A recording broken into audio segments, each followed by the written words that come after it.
In this video, I'll show you how you can fix FPS drops in Counter-Strike 2. Now the first and easiest method is you want to go into Counter-Strike, open up your graphics settings and put everything to low. Once you've done that, you also want to check your resolution. If it's 920 x 1080 and you have a lot of FPS issues, you might want to lower that one and the game will look worse, but it will fix your FPS.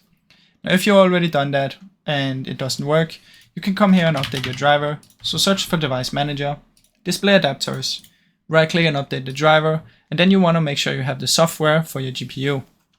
So in my case, I would Google this name and type software, and it will be the NVIDIA one for me.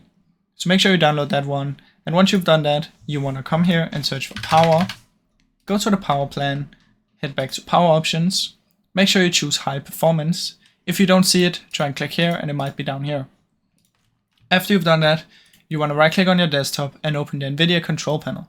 If you don't have this option, just skip to the next one, but for the people that have this one, you want to open up this one, wait for it to load, head to manage 3D settings, scroll down until you find power management and choose prefer maximum performance, scroll down to texture filtering and make sure you choose high performance. Once you've done that, just close it down, come here and search for game mode, open up the game mode settings and make sure game mode is on, make sure game bar is turned off, and then you can close it down.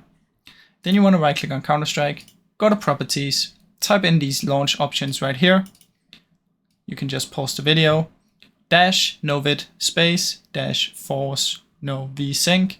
You can just see what I've typed and you want to copy the exact ones. Make sure to make a space in between and make sure to make a dash in front of these ones. Once you've done that, you can close it down. Then right click again in properties, go to install files and verify integrity of game files.